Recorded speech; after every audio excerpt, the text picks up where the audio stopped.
pemeriksaan kesihatan tu penting. Jika dia tak fit, kita tak akan melaksanakan hukuman sebab rotan. Tanpa doktor juga kita tidak boleh melaksanakan hukuman sebab rotan.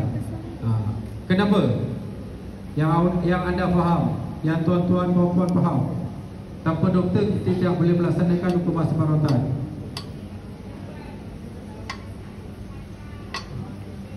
Kuasa nyawa tu adalah hak doktor. Sebab tu rotan ni cukup menyakitkan. Kadang-kadang boleh menyebabkan pingsan. Pingsan kita boleh berhentikan hukuman sebab rotan. Dan doktor akan periksa. Kalau doktor cakap teruskan, kita akan teruskan.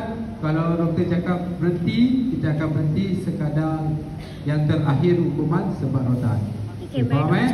Okey, kedudukan pesalah seperti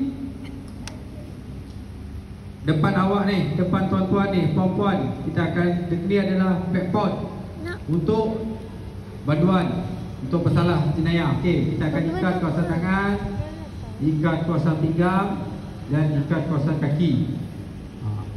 Kenapa kita perlu ikat?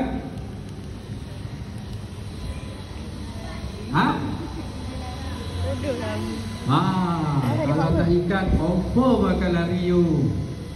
Satu rotan tu cukup menyakitkan. Cara rotan boleh ayun 360 darjah. Ayunan dia. Itu cara ayun rotan. Okey.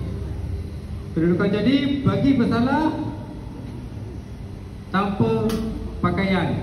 Sekarang ni kalau dulu dia tutup kemaluan hadapan pakai cawat, tapi sekarang kita dah upgrade, seluar pendek kita akan lubangkan di kawasan punggung.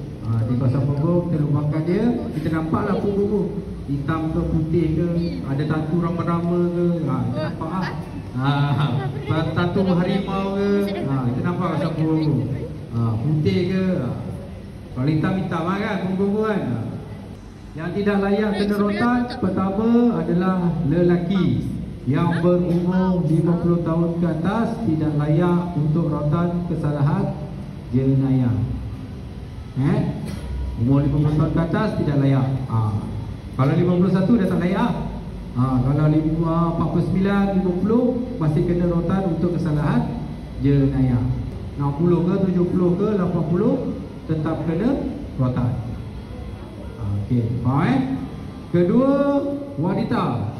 Wanita tidak layak kena rotan untuk kesalahan jenayah. Wanita tidak kena rotan untuk ni faham?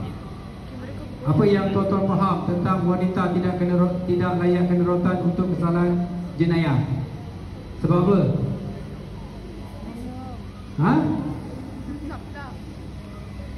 Sebab apa? Kesian.